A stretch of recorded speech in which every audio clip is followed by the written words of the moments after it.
Et bonjour à tous, bonjour à toutes, bienvenue dans ce nouveau numéro d'Avantinissa, un numéro spécial remontada, puisqu'on va parler forcément de cette très très belle victoire, en tout cas de ce très beau résultat de l'OGC Nice face à l'Olympique Lyonnais, d'une victoire 3-2 avec un scénario de match renversant, un stade quasi plein, une belle après-midi ensoleillée, tout ça. Bref, loin de nous la thérapie, un peu de bonheur, on y a enfin droit, ça fait plaisir. Et pour partager ces moments de bonheur, de félicité, d'insouciance, j'ai le plaisir d'avoir avec moi Cédric. Salut Cédric, comment ça va ?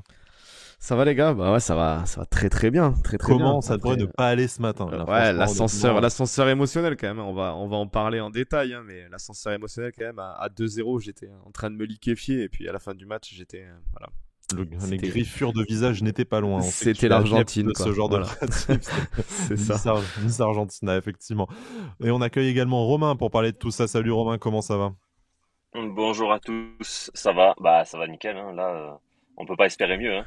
Pour un lundi, c'est le top là.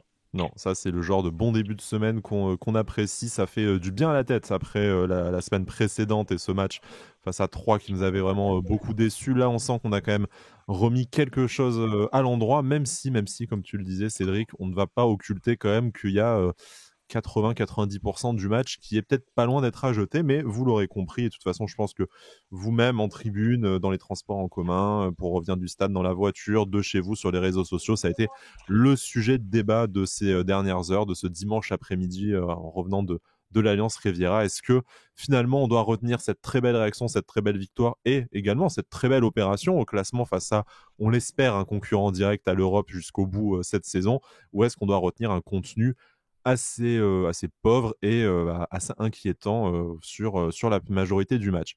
Je vous propose de commencer, peut-être de commencer un peu par le scénario du match, par les buts, puisqu'il y en a eu beaucoup, 2 pour Lyon, 3 pour l'OGC Nice, et en filigrane de voir un peu où ça va nous mener sur notamment l'analyse du match, les joueurs qui ont pu performer, ceux qui ont peut-être perdu leur place, puisqu'on sait que Christophe Galtier faisait aussi de ce match dernier test pour certains joueurs et l'occasion de se montrer pour d'autres. Donc on va voir qui a marqué des points et qui en a perdu.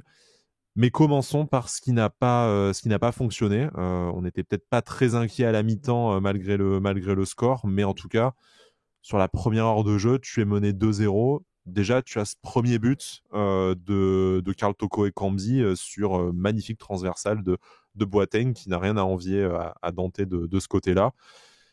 Toko Ekambi qui est complètement lâché par Dani Luke qui a connu un match bien compliqué et également un Walter Benitez, et on en parlera également pour le deuxième but, qui n'est pas franchement impérial sur cette situation.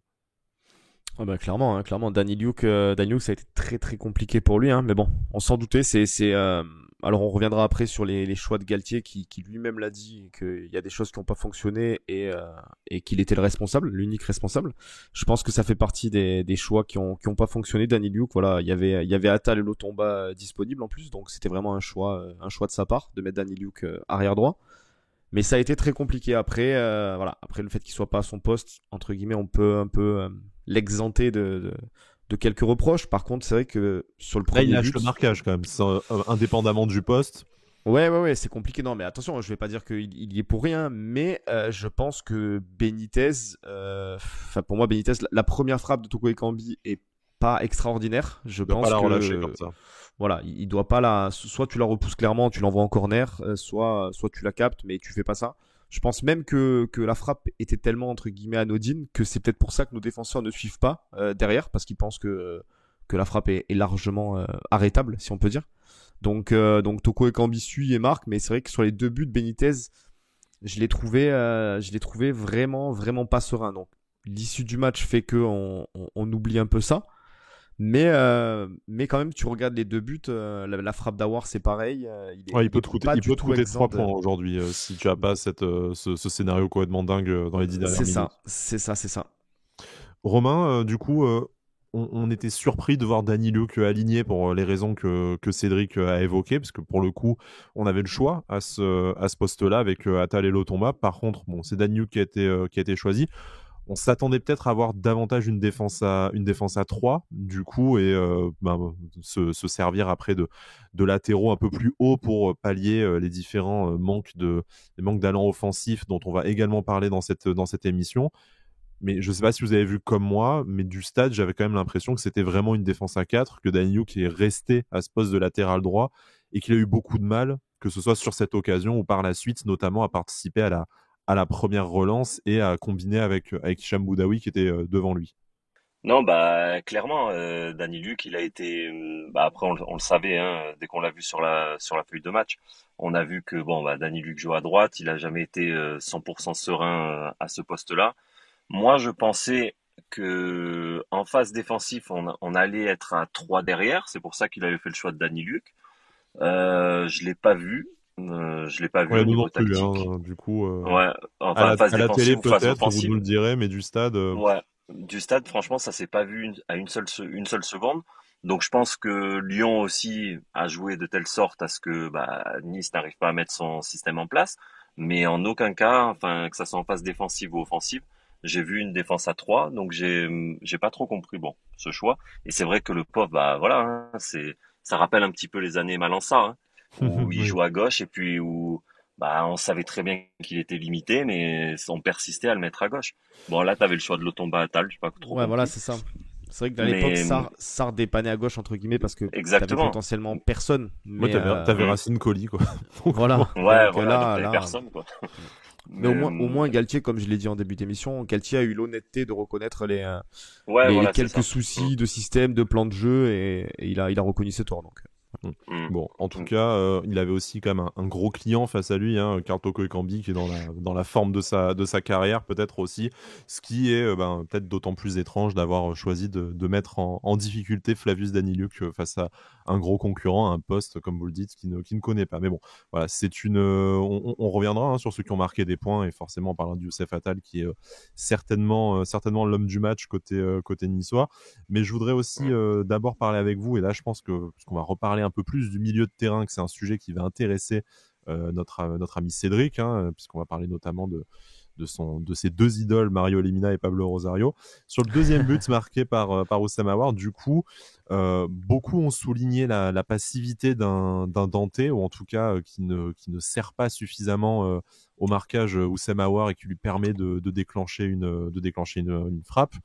Maintenant, en regardant, alors c'est vrai que du stade, en plus, on était de l'autre côté, donc c'était pas très évident à voir, mais en regardant pas mal de fois le ralenti ce matin en préparant l'émission, tu te rends compte quand même que le ballon, il arrive dans les pieds d'Oussem Aouar assez rapidement, que lui décoche sa frappe aussi, l'enchaînement, l'exécution est vraiment de très haut niveau, et t'as pas franchement l'impression que Dante en fait puisse réagir plus rapidement et se rapprocher du joueur plus rapidement. Donc est-ce que c'est vraiment lui le fautif, ou est-ce que c'est plutôt, moi j'ai remarqué en regardant la vidéo, cette déconcertante facilité qu'ont les deux, et je crois que c'est avec Paqueta qui le combine, à passer entre les lignes, et tu as notamment, je crois à ce moment-là du match, toujours Kefren Turam et Mario Lemina qui, leur rideau qui se fait en fait dépasser en deux passes dans un micro-espace de quelques mètres, et qui permettent après à lancer Oussem Aouar vers le but. Bah, moi, je vais plutôt rejoindre ton deuxième point dans le sens où hier, faut être honnête, où pendant 75-80 minutes, on a vu, pour moi, j'ai vu une excellente équipe de Lyon, où ça a été très très compliqué de les contenir. Ils ont eu une facilité offensivement du moins à se mettre entre nos lignes et à chaque fois trouver un mec disponible. Moi, ça m'a un peu frappé, mais après voilà, c'est compliqué parce que comme je l'ai dit, ils ont fait un excellent match. Des mecs comme Paqueta, Aouar, c'est des mecs qui savent jouer au ballon, hein, attention. Hein, donc ça, c'était très compliqué de les contenir. Maintenant après, de pointer du doigt un Dante ou quelqu'un d'autre, voilà. Moi par exemple hier, je l'ai dit d'ailleurs sur Twitter, mais j'ai trouvé que sur les phases où on n'avait pas le ballon, un mec comme Kefren Turam a moins d'utilité peut-être qu'un Pablo Rosario, c'est-à-dire qu'il a moins cette tendance à aller au contact, à essayer de couper les lignes de passe, à de mettre un peu des flèches comme Lemina est capable de le faire, ou Rosario. Par contre, à l'inverse, quand il se projette avec le quand il a le ballon, ballon, voilà, il est capable de faire l'axe ce que en fin de match, personne. il a quand même été d'une utilité assez Ah oui, importante. par contre, je avec trouve. le ballon, d'ailleurs, c'est exactement ce que j'ai marqué hein, sur mon tweet, comme quoi, avec le ballon, par contre, il est capable de casser des lignes. Pourtant, il a une assez grande taille, tu vois ce que je veux dire, mais il a une facilité quand même à dribbler dans des petits espaces Mhm. et à amener le ballon avec lui. Donc, pour ça, Moi, il me fait il est penser très à très un fort.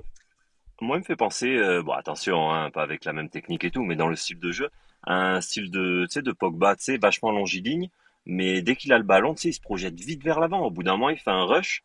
Franchement, c'est impressionnant, quoi. Il en met deux dans le vent. Et après, je sais plus que c'est qui lui prend le ballon pour, bah, c'est Delors, je crois, qui lui prend le ballon pour frapper au final. Ouais. Mais je trouve qu'il se projette vachement vers l'avant. Et c'est vrai qu'il n'a pas du tout le même profil qu'un C'est moins, Rosario, qu'un Lemina, c'est quoi. moins un pur numéro 6 comme peut l'être un Pablo Rosario, tu vois, bon, qui est Non, pas non plus voilà, c'est anti-doué ça. avec le ballon, mais c'est pas lui qui va te faire un raid de 20 ou 30 mètres comme a déjà pu le faire Kefren et qui après est en capacité de te décocher une sacoche à 25 mètres, même si c'est un point sur lequel il doit s'améliorer, mais il se retrouve en tout cas toujours un peu dans cette zone aux 25-30 mètres en C'est portant le ça. ballon, Mm. en apportant une solution dans l'axe, ce que Rosario lui, voilà, comme disait Cédric, peut te mettre un peu une ou deux flèches, te casser un peu le technicien adverse pour qu'il soit un peu moins en confiance. Et c'est peut-être en fait en fin de match que Thuram aurait été le plus utile et en début de match Rosario. Donc voilà, ça peut être aussi. On sait que ce match-là servait à envoyer des messages. On sait que Rosario est sorti d'un très mauvais match à 3. Donc c'était probablement une volonté de Galtier aussi de lui mettre de lui mettre une concurrence face à lui. Mais là, sur le scénario du match, c'était peut-être un peu moins évident. Ah oui, Bah, c'est contre une ça. équipe comme Lyon, joueuse, Mm. enfin, vaut mieux avoir deux gros récupérateurs plutôt qu'un récupérateur et un mec qui va essayer de percuter par un dribble, par deux dribbles. Enfin, ouais, vaut mieux avoir deux gros récupérateurs comme contre Marseille. J'espère qu'il va mettre deux gros récupérateurs parce que sinon, tu peux vite prendre l'eau, quoi, au milieu de terrain. On y viendra du coup à ce que Galtier doit faire face à Marseille. Mm. Cédric, juste un dernier mot sur le milieu de terrain.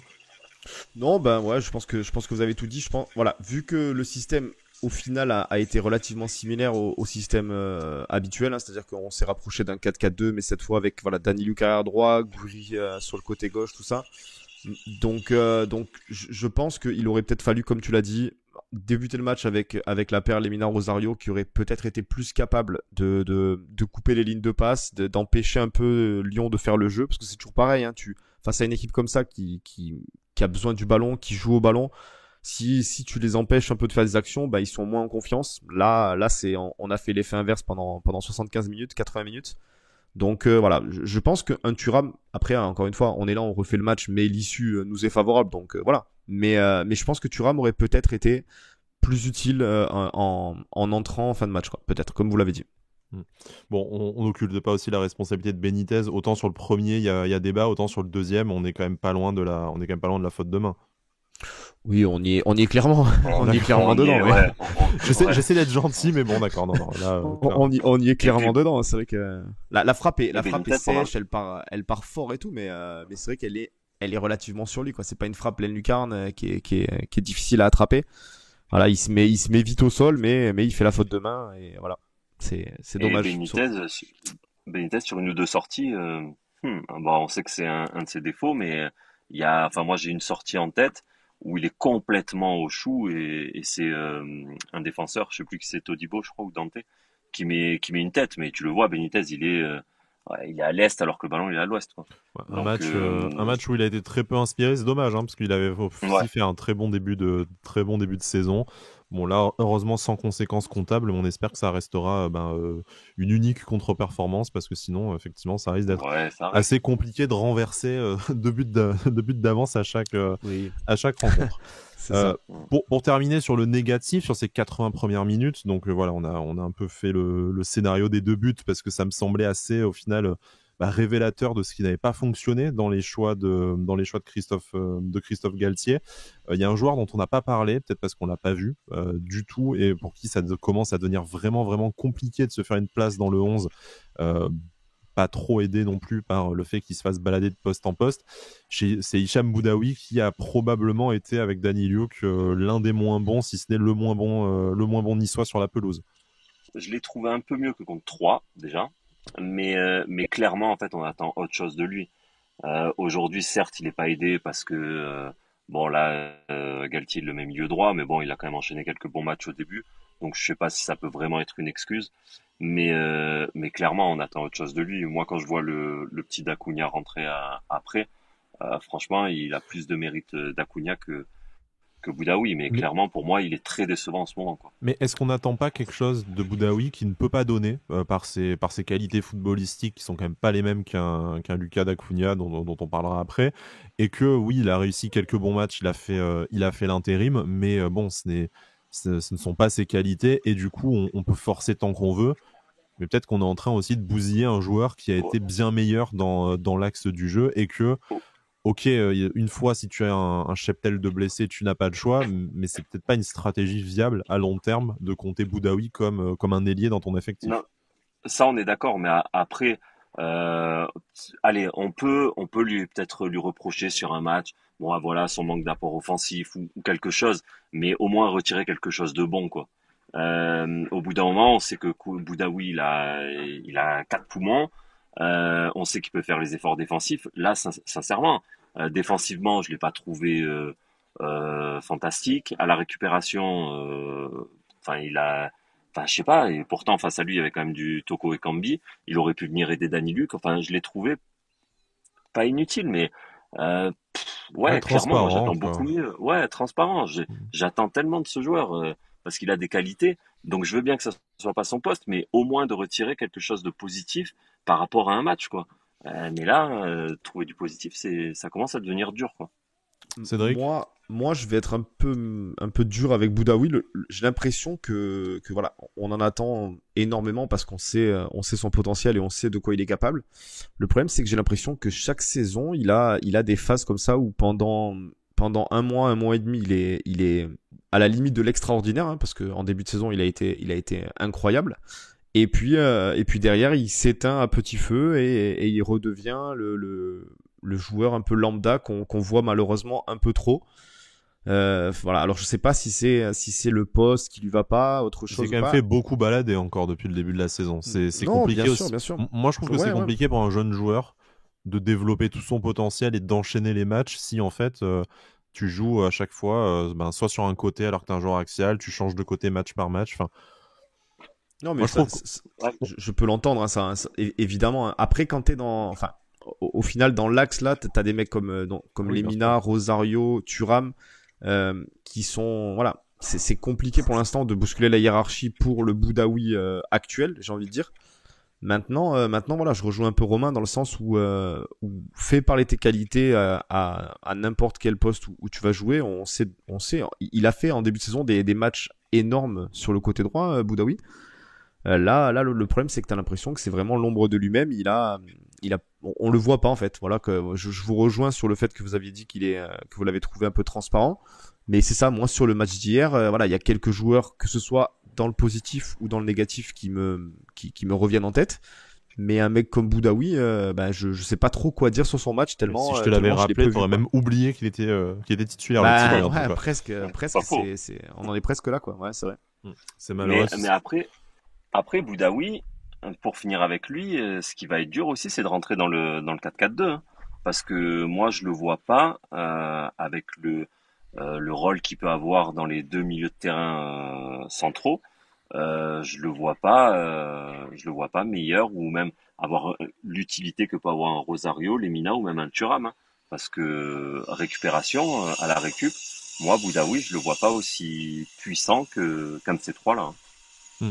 Effectivement, on sait qu'il y a quand même beaucoup de concurrence au milieu de terrain et que Mm. c'est compliqué de donner du temps de jeu à tout le monde. Mais bon, voilà, moi, je suis moyennement surpris par la lente descente de Boudaoui, voilà, qui s'enferme à ce poste qui n'est pas le sien.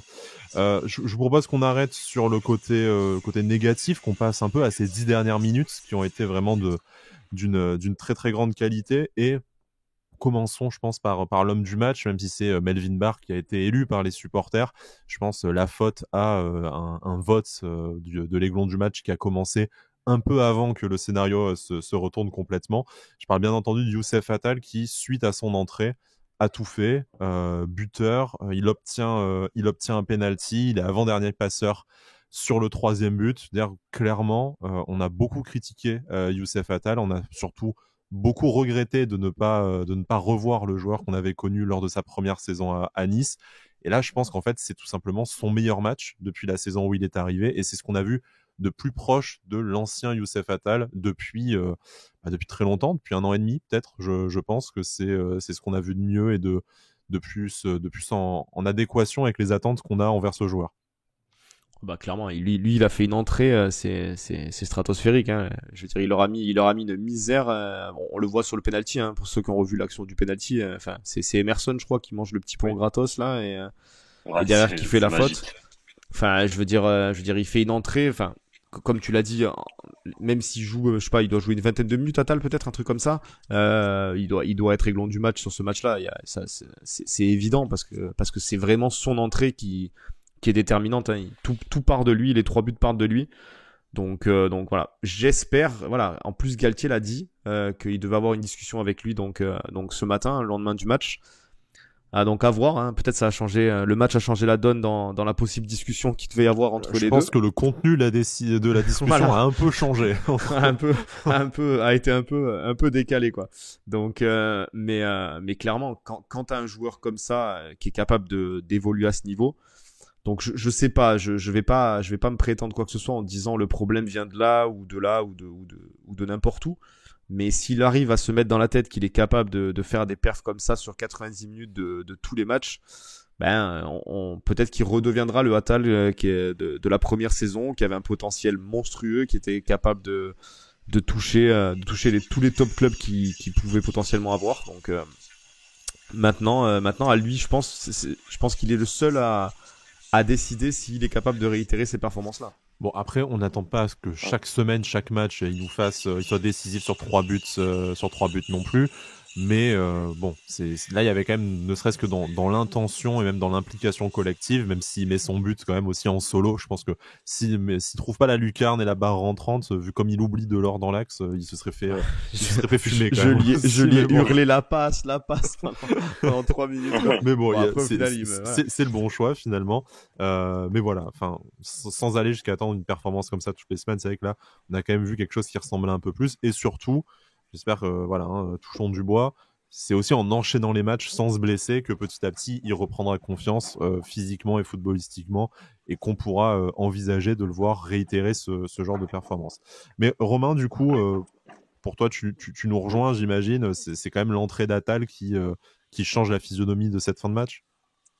Ah bah totalement. Hein. Putain, on a retrouvé le Attal, ouais, il y a 2 ans, ou même de ses débuts. Et Cédric, il veut le voir 90 minutes comme ça. Moi, franchement, hein, même 65 minutes par match comme oui, ça, ça franchement, suffira. Ouais. Même, Non, même, mais je même sais, 30 non, minutes à la fin de tous les matchs, il n'y a pas de ouais, problème. Ouais, Si c'est bah, pour vu mettre qu'il est 3 capable, buts, non, mais vu ce qu'il a été capable de faire en non, un quart d'heure, oui, c'est sûr que. ouais, ce que je veux dire là, c'est que ça a été fantastique. Après, euh, dans la percussion, c'est ce qui nous a manqué. Il a amené en fait tout ce qu'on n'a pas vu pendant 80 minutes. Il nous l'a amené en 10 minutes. De la percussion, de la volonté. Enfin voilà, et Moi en vraiment c'est ce qu'on plus, attend d'Atal. moi en plus, je te coupe Romain juste quelques secondes, Mhm. mais j'ai eu l'impression même hier à un moment, quand t'as un joueur comme ça, bon, t'as l'impression il est entre guillemets touché par la grâce. T'as l'impression que tous les joueurs et tous les ballons passaient par lui sur la fin de match, quoi. C'est-à-dire que même les joueurs Mais eux-mêmes savaient que, c'est ce que dit Claude Maurice parce que on a lu dans Nice Matin les propos de Claude Maurice qui dit que voilà, de toute façon quand t'as un joueur comme Youssef Attal comme ça, toi tu te mets au diapason et puis voilà, c'est ça en puis tu fait. te régales bien quoi. sûr. Ça T'as- entraîne t'as- tout le monde vers le haut. Bah c'est ça, t'as l'impression Mais qu'il cherchait juste à lui donner le ballon et à pas entre guillemets le regarder faire, mais lui dire vas-y, sors-nous quelque chose et puis nous on suivra quoi. Alors Romain, tu mais disais même Galtier. Même Galtier, pardon, je te coupe, JP, même vas-y. Galtier, c'est en conférence où il a dit, à l'époque, quand il jouait contre Nice, il mettait des plans Exactement. anti-Attal, Ouais, et c'est là, ça. le Attal qu'il retrouve à Nice, bah, il l'a perdu, quoi. Et là, bah, C'est des mots hier, durs hein, entre guillemets hein, quand même hein, de dire ça comme mais bien ça sûr. tout de suite quoi. Mais Tmer, s'il le dit, c'est que il en a parlé avec Attal, et que Attal, il en est conscient, hein, de tout ça, hein, parce que après, je vois pas Galtier mettre un pic comme ça gratuit. Donc, je pense que voilà, ils ont dû avoir une discussion entre eux, j'imagine. Et voilà, et je pense que tout le monde est content. Attal le premier, Galtier en second, et nous, l'équipe et tout, de retrouver un mec comme ça, en espérant, comme disait JP, un enchaînement et que les blessures, le pauvre, ça s'arrête un petit peu, parce que c'est vrai qu'après, il peut craindre sur quelques appuis, de rechuter ou quoi que ce soit. Mais là, en gros, moi, il m'a ébloui. C'est un jeu qui passe tellement par l'explosivité que forcément, dès que tu as un coup de moins bien, que Ah tu es ouais, en reprise, que tu as des appréhensions sur tes c'est appuis, ça. ça se ressent sur ton football. Ce C'est que je ça. voulais dire, voilà, c'est que ce premier but, il se le fait un peu tout seul. Hein. Il a le flair aussi de faire le bon choix malgré tout et de terminer tout seul. Sur le deuxième, il suit bien un festival de Lucas Dacunia, hein, parce qu'il il se fait effectivement faucher par Emerson, mais c'est une association qui a très très bien fonctionné. Ça sera un peu notre débat de la fin de l'émission, mais clairement, en fait, en changeant tout le côté droit, tu as peut-être changé tes deux moins bons joueurs par les deux qui finissent le mieux la rencontre et qui apportent un peu cet talent offensif, cette percussion. Et vraiment, Dacunia, sur cette action, en fait, il te fait tout parce qu'il te déstabilise deux, trois Lyonnais à lui tout seul. Donc après, Attal suit bien et la joue bien collectif pour aller s'empaler sur le défenseur, enfin sur son vis-à-vis lyonnais. Mais très clairement, là, tu as aussi la preuve que quand tu associes deux joueurs, les deux à leur poste, et qui ont le football dans les pieds sur le côté droit, ça te change quand même terriblement la phase du match. Et on a un peu moins vu en fait toutes les difficultés que tu avais dans l'axe parce que tu avais d'autres moyens de remonter le ballon. Après voilà, il y a vraiment deux matchs dans le match. Hein. Il y a le dernier quart d'heure, on va dire, pour être un peu gentil et les 75 premières minutes. Mais c'est encore une fois, moi je trouve, c'est où ça a été flagrant, ça a été le manque d'agressivité en fait de l'équipe, tout simplement sur la fin de match. T'as juste vu une équipe qui était beaucoup plus haute, beaucoup plus agressive. J'avais des collègues qui étaient à la maison devant la télé qui nous envoyaient des messages et qui nous disaient Galtier, il arrêtait pas de hurler sur l'équipe en disant qu'ils étaient trop bas. Qui mettait pas assez de vitesse dans ce qu'il faisait. Donc voilà, c'est juste en fait ce qu'on a vu sur le dernier quart d'heure, c'est-à-dire voilà une équipe. Tu as l'effet de jeu aussi, tu as Attal qui marque son but quasiment tout seul, donc il sonne la révolte. Oui. Derrière, tu as le carton rouge qui arrive quasiment tout de suite. Donc, mais malheureusement, voilà. Alors je vais être un petit peu peut-être ambitieux, peut-être trop ambitieux tout de suite, mais si tu veux être une équipe qui peut se permettre de taper Lyon comme ça chaque saison ou de prétendre à des places européennes. Mais il faut pas attendre d'effet de jeu en fait pour rouler entre guillemets sur l'équipe en face quoi, pour montrer ce dont tu es capable, parce que être capable on l'est, hein, je veux dire, il y a aucun doute là-dessus. Remonter 3 buts à Lyon en un quart d'heure, je pense que ça va pas arriver très souvent face à ce Lyon là, surtout parce que c'est encore une fois une très bonne équipe, mais il faut que les joueurs, que tout le monde prenne conscience qu'ils sont capables de faire ça sans avoir besoin d'être mené de 0, sans qu'il y ait besoin d'un fait de jeu, sans qu'il y ait besoin forcément d'un Attal au top niveau. Il faut qu'ils soient tous capables de se mettre ça dans la tête, je pense. Moi, ce que j'ai aimé dans les entrants, c'est que ils ont amené donc cette plus-value que Galtier attend. On pourrait se dire qu'un mec comme Attal qui commence sur le banc, se dit, enfin, tu vois, il a un peu la tête dans le seau et qui se disent, ouais, c'est pas normal, moi je suis un cadre de l'équipe, j'aurais dû être titulaire, tu vois, qui boude un petit peu. Un mec comme Dacunia, mine de rien, il joue que des petits bouts de match et franchement, hein, ça fait quelques matchs où à chaque fois qu'il rentre, il est décisif, mine de rien. Et Guessant, Guessant qui ronge peut-être un petit peu son frein, surtout quand on voit Dolberg. Pourtant, tout l'amour que j'ai pour Dolberg, mais Dolberg, ça devient un petit peu problématique quand même. Mm-hmm.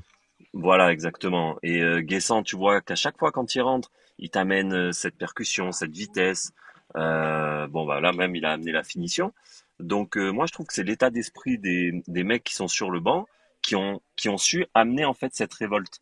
Et franchement, c'est beau, et ça, je pense que on va pas tout remettre chaque fois sur Galtier et tout, on va croire qu'on est amoureux de lui, mais c'est vrai que n'empêche, là-dessus, il est fort, c'est qu'il tient vraiment son groupe totalement concerné. Et puis tu vois la joie sur le troisième but, hein, aussi la joie collective, que ce soit avec Galtier pour ceux qui étaient sur le bord de la pelouse, ou tous les autres du coup entre eux. Enfin, forcément, quand tu es un compétiteur, même si c'est pas tes potes avec toi, tu es content quand tu remportes un match avec ce scénario-là.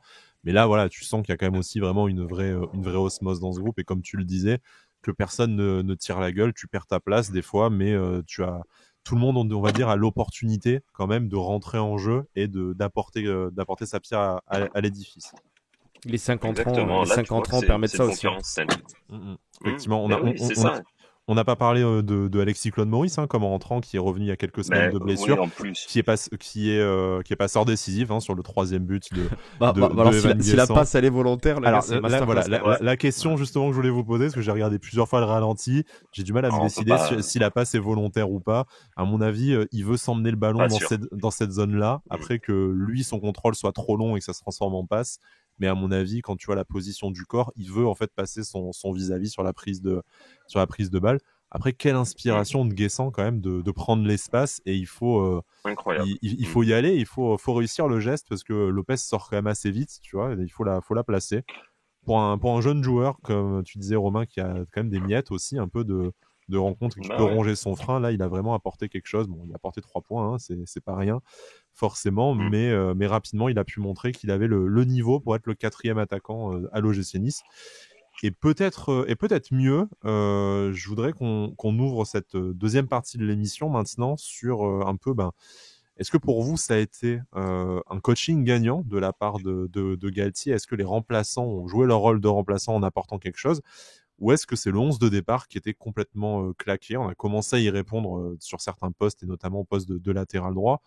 Mais voilà, est-ce que on doit retenir de ce match 80 minutes qui ont été nulles, vraiment, vraiment difficiles? Et je suis pas forcément d'accord avec ce que disait Cédric en début d'émission. J'ai pas non plus l'impression que c'est parce que Lyon était particulièrement fort. Enfin, c'est une très bonne équipe de notre championnat, mais j'ai pas eu l'impression d'avoir des mecs au-dessus de nous en face, mais davantage un OGC Nice qui avait du mal, un peu comme face à Troyes, à rentrer dans la rencontre.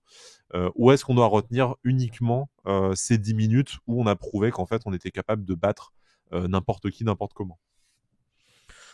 Alors, ne pas les retenir, bah, forcément, ça serait un peu illogique parce que elles font partie du match et elles nous ont clairement gavé. En plus, c'est 80 premières minutes, donc, mais j'espère, voilà, je pense que j'en ai parlé déjà dans l'émission, mais j'espère qu'elles serviront du moins, que les joueurs sont le retournement de situation comme ça, ce qu'ils ont fait. Je pense que ça doit leur remettre un peu la tête à l'endroit et leur dire que c'est pas normal parce que déjà tu vas pas pouvoir le faire tous les week-ends déjà en étant mené 2-0 contre n'importe quelle équipe, hein, je veux dire. Donc là il y a plusieurs coups du sort, plusieurs coups de génie d'individualité qui tournent en notre faveur. Mais voilà, j'espère que ce match en tout cas va servir à faire comprendre à l'équipe que voilà, ça va être compliqué chaque semaine, qu'il va falloir jouer 90 minutes, voilà, tout le temps, tout le temps, tout le temps. On a déjà vu quelques matchs, je trouve. On pense à Lorient, on pense à Troyes, on pense à celui-là, même si celui-là, encore une fois, tourne Le bien. gagne au final, donc ça. Mais voilà, ça fait 2-3 matchs, voire 3-4 matchs cette saison déjà sur 10 ou 11, je sais plus, où t'es pas totalement souverain. Donc voilà. Encore une fois, on n'est que l'OGC Nice pour l'instant. On est que sur la première saison de Galtier, sur un renouveau entre guillemets. Mais il va falloir que vraiment les joueurs prennent conscience de certaines choses parce que Galtier, lui, les dit hein, clairement, que ce soit en avant-match, en après-match, quand il a quelque chose à dire, il les dit, il fait des choix forts. Maintenant, qu'il ait fait des mauvais choix, il l'a dit aussi. Je pense qu'il y a eu des choix qui ont été peut-être pas bons. Voilà, on les a cités. Que lui se remette entre guillemets en question sur certains choix, c'est logique. Mais maintenant, il faut que les joueurs se remettent aussi en question sur pourquoi entre guillemets jouer que 15 minutes d'un match d'une affiche comme ça contre Lyon, quoi. Romain, on sait que ça avait été des sujets de déclaration de Galtier, déclarations très très fortes sur le renouvellement de l'effectif, sur le comportement de certains joueurs. Donc là, certes, il y a la victoire, il y a ce scénario, on est tous très contents et l'essentiel, c'est les 3 points, comme dit l'adage. Mais très clairement, quand on connaît Christophe Galtier, on sait que passer l'euphorie de la victoire, il ne va pas s'en contenter et il va aussi retenir qu'après 90 minutes indigentes à 3, tu en proposes encore 75 ou 80 à la maison face à Lyon, et que très clairement, comme le dit Cédric, ça ne passera pas toutes les semaines. Et si tu veux avoir des ambitions dans ce championnat, il va quand même falloir, donc comme le dit Cédric, on n'est que l'OGC Nice, mais au minimum jouer en fait la totalité du match à un certain niveau satisfaisant. Bah ouais, mais sauf que là, je pense qu'il va être tempéré parce que la boulette, certes, bon, il le reconnaît, il l'a faite. Après, les joueurs, peut-être ils auraient pu donner plus, mais bon, quand il y a des joueurs qui sont peu à l'aise, comme Gouiri sur le côté, Danny Lux à droite, etc. Enfin, dans un système qui n'a pas fonctionné, Après, tu peux mettre toute la meilleure des volontés. Au bout d'un moment, si le système n'est pas du tout en adéquation avec les joueurs que tu as, forcément, tu as du mal. Et surtout contre une machine comme Lyon, qui est bien rodée, qui sort de quelques gros matchs ces dernières semaines. Donc, je pense que ouais, je pense que là, ça va être plus mitigé quand même. Il va moins leur rentrer dedans que contre 3. Parce qu'après, c'est à lui quand même de trouver son schéma, parce que dans ce qu'il a dit en conférence de presse, il aimerait quand même associer les trois, Guiri, Dolberg, Delors. Dans quel système, enfin, ouais, dans quel système, on sait pas trop. Mais, euh, mais ouais, là, je pense que vraiment là, il a sa part de responsabilité en fait des deux côtés, de notre match dégueulasse jusqu'à la 75e minute et de notre bon match à partir de la 75e minute. Donc, et je pense que sa joie, elle est totalement folle, parce qu'il sait qu'il a fait une boulette en début de match et Ouais, que bah voilà tu reviens après. d'entre les morts, y compris pour lui en fait, quoi. Donc, C'est Exactement, ça. exactement.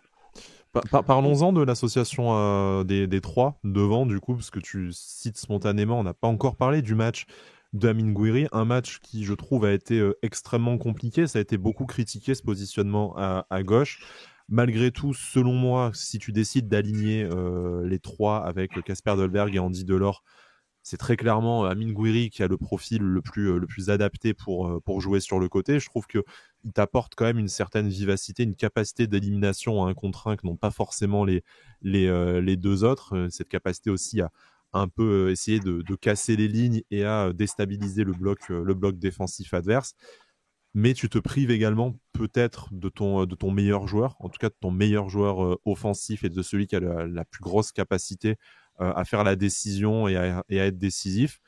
Donc faut-il continuer avec ce schéma à 3 devant, associé Andy Delors et Casper Dolberg, même si, et on en parlera juste après, on sent que ça a quand même du mal à fonctionner, ou est-ce que tu dois décider d'en sacrifier un des trois pour installer Gouiri en numéro 1 devant et faire après autour de lui en fonction des formes du moment et des disponibilités aussi physiques selon les blessures.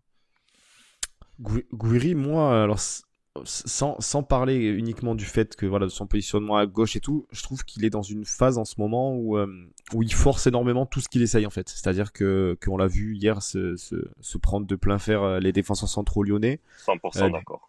d'essayer et de réessayer de les dribbler, machin et tout, de jouer un peu la tête dans le guidon, de faire ce que de l'anti-Gouiri, j'ai envie de dire, parce que c'est pas ce qu'il nous avait montré euh, sur ses premières sa première saison et là où il avait son meilleur niveau entre guillemets. Mais là, je trouve vraiment il force énormément. Il oublie beaucoup de fois ses collègues, je trouve. On le voit beaucoup moins passeur sur des passes qui peuvent être décisives, tranchantes, tout ça. On le voit très très peu. Donc, est-ce que c'est vraiment le fait qu'il soit positionné à gauche et une demande de Galtier de lui demander d'essayer de provoquer au maximum? Je sais pas. En même temps, si Mais lui ne provoque pas sur la première partie du match, enfin, sur le côté droit, c'était impossible de passer pour toutes les raisons qu'on a Mhm. évoquées. Et dans l'axe, j'ai pas eu l'impression qu'il avait non plus une quantité de solutions, hein. J'ai l'impression que s'il force, c'est que un peu, il doit avoir un peu l'impression que si la décision ou si la bascule ne vient pas de lui, est-ce qu'il avait vraiment la possibilité de faire mieux? On l'a vu combiner de temps en temps avec Dolberg, mais c'était genre à l'extérieur ou au coin de la surface. En fait, t'as pas tant de possibilités que ça pour Guiri là quand il est sur le côté hier de proposer autre chose que son jeu stéréotypé. En tout Non, cas à mes yeux. non, mais après, il est capable de ça, hein. Enfin, je veux dire, je vais pas lui demander d'arrêter de dribbler ou quoi, parce qu'il est tellement capable d'être fort dans les petits espaces, même être costaud sur les jambes. On l'a vu plusieurs fois hein, cette saison encore. Mais peut-être, voilà, bah, peut-être tout simplement, comme tu l'as dit lors de ta question, peut-être que ça doit être le dénominateur commun de ton attaque, c'est-à-dire que le premier nom à cocher devant, ben, ça doit être Gouiri. Et puis ensuite, à côté de lui, tu mets Delors ou Dolberg en fonction des performances, en fonction de la semaine d'entraînement, en fonction de plein de choses. Mais peut-être que ça doit être lui le dénominateur commun des trois, quoi. Je sais pas. Moi, franchement, en voyant la compo, quand j'ai vu la compo sortir, je pensais sincèrement que sur les phases offensives, on allait donc être à trois derrière, deux sur les côtés avec Boudaoui et Barr, Et après, donc les deux Thuram et Lemina. Et en fait, dans la pointe haute du milieu, avoir Gouiri, mais plus Gouiri, tu vois, entre les lignes, comme il s'est positionné un peu contre 3, tu vois. En Parce que électron contre 3, libre il n'était pas pour servir les deux devant, du coup. exactement. Exactement. Et quand je l'ai vu en fait bloqué sur le côté, je me suis dit bon bah non, c'était pas du tout le schéma que voulait présenter Galtier. Et moi je l'ai trouvé super intéressant contre 3 quand il est rentré, en électron libre, Mhm. en plein cœur du jeu, plutôt que sur le côté. Sur le côté, moi je suis d'accord avec Bada, il a un peu la tête dans le guidon et il essaye de passer, alors que oui certes, on lui demande des fois peut-être bah voilà, d'avoir de la percussion, mais quand tu vois que ça passe pas, varie ton jeu, essaye de combiner, de prendre la profondeur, de prendre, tu vois. Et je trouve que là, il s'est contenté de faire qu'on voit qu'une seule facette de son jeu, c'est-à-dire la percussion, la percussion, la percussion. Et je trouve qu'il n'a pas essayé de combiner, même si c'était dur, mais au moins, je sais pas, essaye de proposer des combinaisons, je sais pas. Mais moi, en tout cas, s'il y a une association des trois, moi, je vois que Gouiri dans le cœur du jeu, au style un peu ouais 10, mais vraiment un électron libre qui se place entre les lignes et qui peut faire la différence sur un crochet plus une passe ou un crochet un tir, tu vois. Mais sur un côté, Un rôle qu'a pu en tout occuper cas sur les un rôle qu'a pu occuper Karim Benzema, notamment ces dernières années, pour prendre un exemple d'un autre illustre lyonnais. exact, mais exactement, exactement Benzema. Et même là, hein, tu le vois en équipe de France, il décroche vachement. Enfin, il a toujours eu ce jeu où il décrochait vachement et il se plaçait toujours entre les lignes et tout. Mhm. Et franchement, contre 3, Gouiri, bah, on a eu un minimum de danger une fois qu'il est rentré et une fois qu'on arrive à le trouver entre les lignes.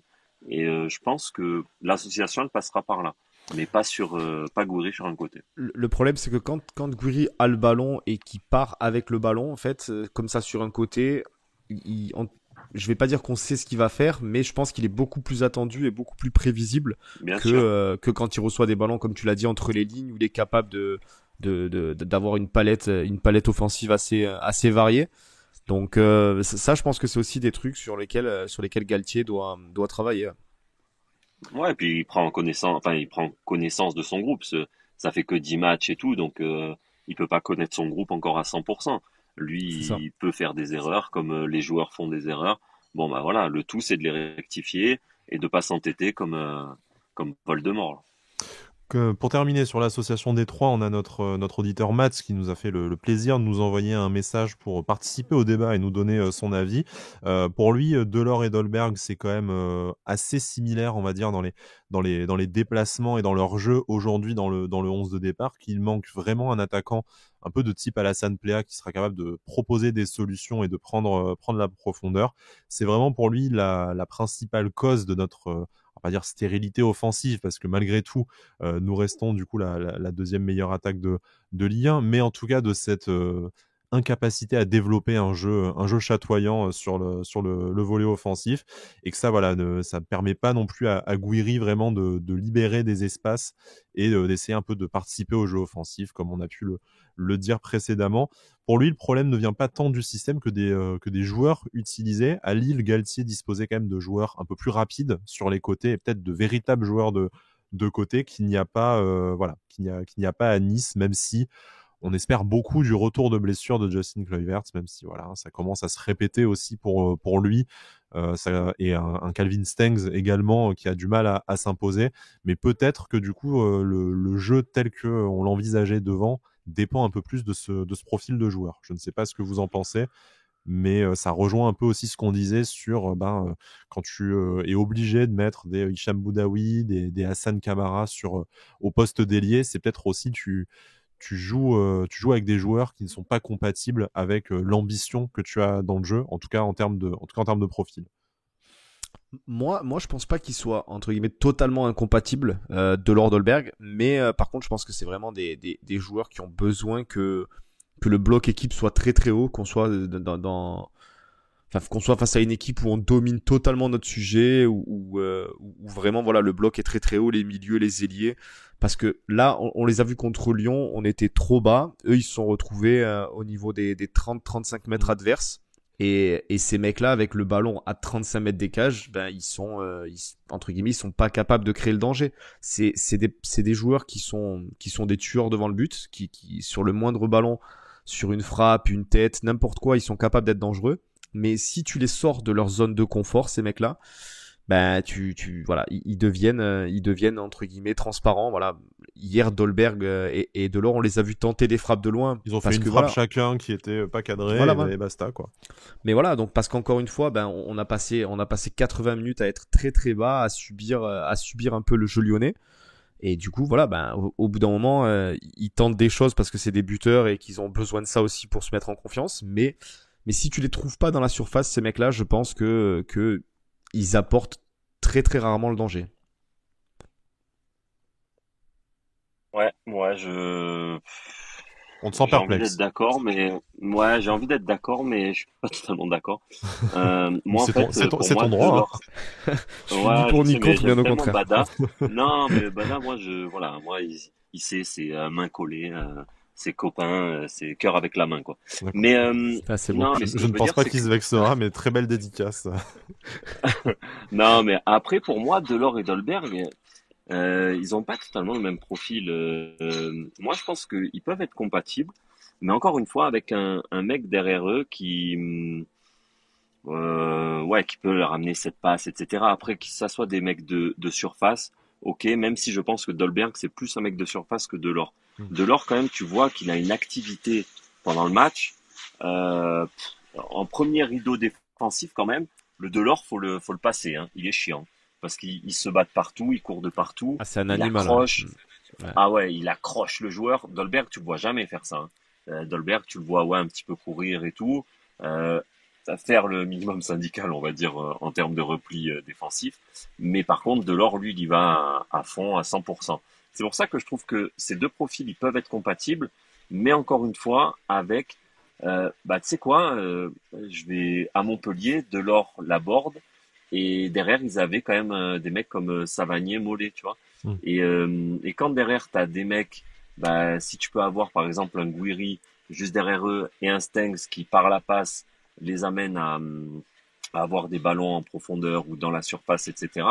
Je pense qu'après, ils ne sont pas incompatibles et pour moi, ils n'ont pas totalement le même profil. Delors, il va être là à haranguer à chaque fois les défenseurs, etc. Et Dolberg, il va être là vraiment toujours au bon endroit, faire le geste juste. Enfin voilà, lui, un ballon dans la surface, normalement, il y a 90% de chances pour que ça fasse filer, quoi. Mm. Donc pour moi, non, moi je trouve pas qu'ils aient réellement le même profil. Et pour moi, c'est juste une animation à trouver, plus qu'un un problème de La profil similaire. compatibilité. Voilà. Ok, très bien. Bon, c'est un peu Voilà. ce que dit Matt, hein, malgré tout, que c'est dans le rôle dans lequel ils sont aujourd'hui. Malheureusement, Ouais. ils ont pas eu la possibilité de se distinguer par leur différence de jeu. Je voudrais terminer l'émission, messieurs, par tout simplement cette question. Ce bilan aussi à la fois. Galtier avait annoncé avant le match que cette rencontre servirait à des choix forts, à envoyer des signaux à certains joueurs. Au final, c'est pas tant le 11 titulaire, mais les remplaçants qui ont apporté quelque chose. Pour vous, qui a vraiment marqué des points et qui en a perdu sur cette rencontre pour leurs futures utilisations dans le groupe pro de l'OGC Nice? Moi, déjà, j'ai envie de mettre Boudaoui en tête. Parce que Boudaoui, je pense qu'il a énormément de confiance de la part de Galtier. Bon, à raison sûrement, parce que je pense que c'est un vrai bosseur et qui triche pas.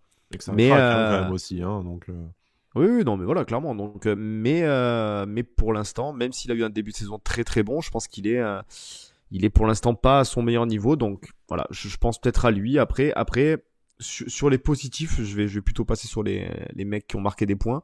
Bah forcément, je vais penser à Attal, parce qu'Attal, après un match comme ça, je pense que t'es obligé de le récompenser. Il a montré qu'il en avait envie. Comme l'a dit Romain tout à l'heure, il a débuté sur le banc, mais il est pas rentré avec la tête du mec dépressif qui était dégoûté d'être sur le banc. Donc au contraire, il est rentré avec les dents qui rayaient le parquet, quoi. Donc je pense que ça mérite d'être récompensé. Voilà. Après, je pense qu'aussi un Rosario peut-être a montré qu'il avait quand même eu une certaine utilité au milieu, notamment surtout dans un 4-4-2 où tu joues qu'à deux milieux centraux. Je pense qu'il a vraiment une utilité et il y a une vraie complémentarité avec Lemina. Donc voilà, je pense que voilà, Atal et Rosario ont pu marquer énormément de points. Après c'est pas une exclusivité, mais Barr évidemment qui confirme qu'à ce poste-là, il va être difficilement bougeable quoi. On aime bien Hassan Kamara, mais bon, pour l'instant, il y a pas de Voilà. concurrence entre les deux. Pour l'instant, il y a pas débat quoi. Bah moi là je vais rejoindre Bada, ce Boudaoui en tête de liste, ouais, bah voilà c'est la déception ultime pour moi. Casper attention quand même. Et après dans Voilà, les mercredi, il y a pas Delors forcément, donc ça sera Dolberg Guiri forcément, ouais j'imagine. ouais mais bon Mais attention oui, quand même à parce mon que avis, t'as le les petit jokers, récent. les Ouais jokers ouais aussi au de bout d'un moment Dolberg, ils doivent commencer à cramer. Ouais. c'est Est-ce ça. Et après dans les plus, moi j'ai bien aimé Maurice, Claude Maurice. Il a pas été étincelant, mais il revient d'une grosse blessure. Il est présent, il a été présent, donc j'ai bien aimé. Et mention particulière pour Atal et le petit Dacunia, que j'aime de plus en plus et qui à chaque fois qu'il rentre, il amène ce petit quelque chose en plus. Et je pense qu'il peut tirer son épingle du jeu à un moment donné. qu'on Dacunia, chaque imaginerait... fois qu'il est rentré, n'empêche, c'est vrai. Pardon, je te coupe, Mhm. Sky, mais c'est vrai que Dacunia, sur toutes les rentrées qu'on l'a vu faire pour l'instant, il a été très très bon et Décisif. efficace, quoi. Donc, Alors, ouais, et décisif Mm, surtout. alors justement, avec mm. cette montée en puissance de Dacunia, le retour de blessure de Claude Maurice, c'est quand même deux solutions de plus sur le côté. Est-ce que Exactement. on pourrait pas imaginer que par conséquent, on va dire par ricochet, par jeu de billard, c'est peut-être pas Dolberg qui verrait sa place menacée. Je m'explique. Tu peux du coup, si tu as ces deux joueurs-là qui sont disponibles pour une place à gauche, tu peux du coup rebasculer Gouiri sereinement dans l'axe et après entre les trois attaquants. Pour l'instant, sur le début de saison, c'est peut-être Casper Dolberg qui apporte le moins de satisfaction ou le moins de certitude. Ouais, bien sûr. Hein. Bah, C'est là, de toute faisable. façon, à partir du moment où tu vas commencer à retrouver, il va falloir voir maintenant. Voilà, je pense que par rapport à Stengs, alors Stengs, j'ai entendu dire que c'était possiblement une blessure. Je sais pas si Romain, toi, t'as eu un écho là-dessus ou quoi. Officiellement, en Euh, tout cas, c'est hors du groupe parce que blessé. voilà, donc à voir. Apparemment, ouais.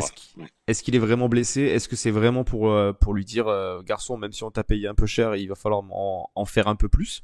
Mais avec tout le monde disponible, clairement devant, tu récupères Claude Maurice, il y a Dacunia qui est en train de montrer qu'il est là, Guessant qui vient d'être buteur et qui forcément va un peu taper à la porte de la hiérarchie devant. Donc bah il va falloir faire des choix et peut-être des choix forts pour certains. Hein. Je veux dire un mec comme Dolberg sur le banc et tout ça peut faire grincer ou ça peut étonner, mais s'il faut en passer par là pour peut-être le réveiller, ben c'est peut-être ce que doit faire Galtier. Mais j'ai envie de voir un peu un groupe assez au complet pour vraiment voir un peu la gestion de Galtier et comment il va être capable de fédérer un peu ces 18-20 joueurs et de les garder vraiment concernés et de les réveiller pour certains. En tout cas, messieurs, Ouais, je suis d'accord avec ça. on a déjà hâte d'être au prochain match qui arrive rapidement parce que c'est déjà mercredi. Ce fameux match face à Marseille qui n'avait pas été à son terme au mois d'août. On va enfin passer ce match, on va enfin pouvoir remettre un peu les compteurs à jour et puis pouvoir se jauger avec nos concurrents directs au classement avec un même nombre de matchs Je joués. sais pas vous, mais il m'inquiète un peu ce match quand même. Je sais pas. Putain, moi, Heureusement, non. Ah ouais. heureusement que tu termines le match face à Lyon de cette façon, parce que si tu sors sur les 90 minutes à 3 et les 80 minutes face à Lyon, je pense que tu y vas un peu avec la tête baissée et prêt à te prendre un taquet. Mais on espère Ouais, que ouais, voilà. dans l'attitude, ce sera quand même différent. Un pronostic, du coup, c'est vrai que je te sens inquiet, du coup. Donc, Non, mais pas inquiet, mais forcément, bon, on en parle rapidement parce que voilà, on finit l'émission là-dessus. C'est Marseille, c'est dans 2 jours. Mais un pronostic, je sais pas. J'espère juste que sans parler du résultat, j'espère qu'on fera bonne figure, que les joueurs vont pas se chier dessus avec tout ce qui s'est passé. On va pas le répéter, hein, mais dans les médias et compagnie, j'espère que Galtier sera capable de les transcender, de leur rappeler un peu tout ce qui a été dit sur eux aussi, hein, parce que voilà, c'est tout le club qui a été entre guillemets un petit peu aussi sali par les médias, qui était pas concerné par ça. Voilà, il y a eu des incidents, il y a eu une justice qui était là pour mettre en place les sanctions. Tout le reste, ça a été que du blabla et voilà. Et certains médias ont, je pense, un petit peu sali le club. J'espère que les joueurs en ont conscience, que ce match-là contre Lyon, je parle, leur a vraiment mis un coup de boost et qu'ils vont rentrer sur ce match avec les convictions qu'il faut, parce que voilà, il faut qu'ils soient conscients que ce match-là, qui plus est après ce qui s'est passé, c'est défaite interdite, quoi. Et moi, je finirai en disant que le match de Lyon, pour moi, il a amené des certitudes déjà au niveau du groupe. Au niveau de Galtier, je pense que voilà, il a fait une boulette, mais il n'en fera pas une deuxième. Et il y a certains profils qui commencent à se détacher. Et je pense sincèrement qu'un match comme Lyon, ça peut être ouais, fondateur. Et je pense que Marseille, on va les taper comme jamais. Voilà. Et En tout cas, Au moins, en c'est, tout au cas, moins on c'est clair. souhaite. L'OGC Nice est aujourd'hui troisième avec 19 points. La rencontre Nice-Marseille à 3, c'est mercredi à 21h. Indubitablement, une victoire, ça te fait passer déjà à la deuxième place du classement. Et puis, après cette victoire face à Lyon, ça enverrait, pardon, un message extrêmement fort à toute ta concurrence et au championnat de France. On reviendra sûrement en fin de semaine, jeudi ou vendredi, sur cette rencontre. On espère que tout se passera bien sur le terrain et en dehors, même si le huis clos devrait y aider. Mais voilà, on espère, comme le disait Cédric, que le contexte sera assez léger, ou en tout cas que Christophe Galtier arrivera un peu on va dire, remettre un peu la focale sur le terrain davantage que sur le folklore qu'il y a eu tout autour. Messieurs, merci beaucoup de m'avoir accompagné dans cette émission. Merci, chers auditeurs, chères auditrices, comme d'habitude, d'être fidèles à notre émission. On vous invite à vous abonner sur les différentes plateformes, que ce soit YouTube, Spotify, Apple Podcasts, Deezer, tout ça. Si jamais vous avez une question, un point de vue à partager, comme l'a fait Matt cette semaine, vous n'hésitez pas à nous écrire sur notre compte Twitter Avantinissa, n'est-ce pas, Romain? C'est Avantinissa, le nom de l'émission. c'est mon nom de. Maintenant, c'est mon nom de FIFA, donc c'est bon. Ah, c'est Tu beau. peux, tu peux Très- plus l'oublier, celui-là. Très, Ouais, très c'est ça. corporate. Le mec Ouais, obligé je de peux pas. s'appeler comme ça sur FIFA pour pas pour se souvenir où il bosse, c'est triste. Voilà, non, blague Avant, à tu dis part. ça dans le cœur. Voilà, merci, Bien sûr. exactement. On se retrouve très bientôt et d'ici là, Issa Nissa.